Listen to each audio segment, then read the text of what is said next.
Some proponents of planet-wide flood doctrine will claim that 2 Peter 3:6 actually proves that the flood was planet-wide.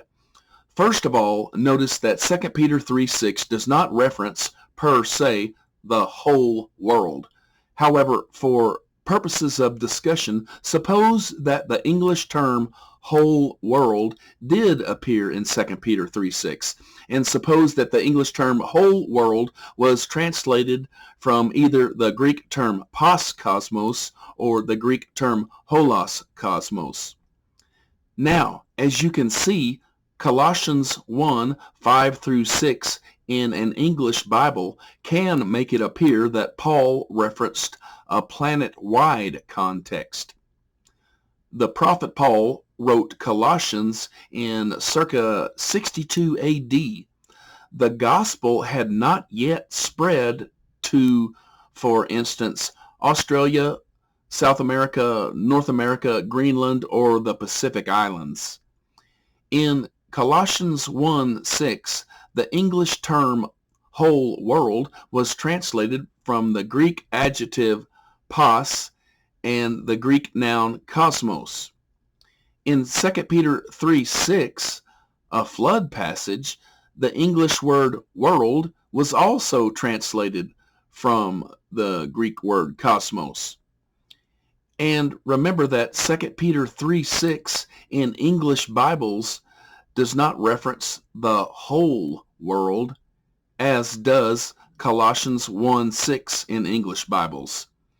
Even if the Greek term pas cosmos did appear in 2 Peter 3:6, then anybody who claimed that pas cosmos in 2 Peter 3:6 referenced the whole world would be reminded that pas cosmos in Colossians 1:6 did not reference the entire planet Earth. Now, carefully meditate on what the prophet Paul wrote in Romans 1:8. Your faith is spoken of throughout the whole world.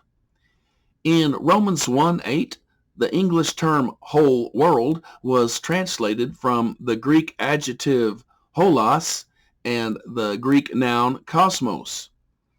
The prophet Paul wrote Romans in circa 57 AD, and the faith of Roman Christians was not being spoken of throughout the entire planet Earth. In 57 AD, Australian Aborigines were not speaking about the faith of Roman Christians. In 57 AD, the Cherokees were not speaking about the faith of Roman Christians. In 57 AD, Pacific Islanders were not speaking about the faith of Roman Christians. When proponents of planet-wide flood doctrine claim that 2 Peter 3:6 actually proves that the flood was planet-wide, they are basing their claim on the assumption that whenever the Greek noun cosmos appears in Scripture, it necessarily references the entire planet Earth. However, Colossians 1:6 and Romans 1:8 clearly rebuke those false teachers. 2 Peter 5 and 2 Peter 3:6 did effectively reference a certain geographic zone and the people who had been in that geographic zone. And Colossians 1:6 and Romans 1:8 also referenced certain geographic zones, and the Greek word cosmos, Strong's 2889, appears in all four of the following Bible verses.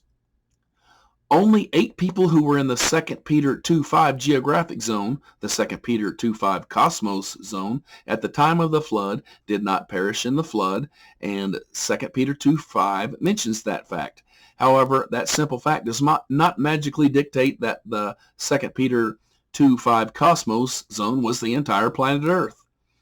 Similarly, people who were in the Colossians 1:6 geographic zone, the Colossians 1:6 cosmos zone, had heard the gospel by that time.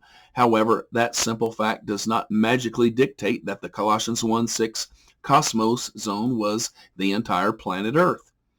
Only 8 people who were in the 2 Peter 3:6 geographic zone, the 2 Peter 3:6 cosmos zone at the time of the flood did not perish in the flood.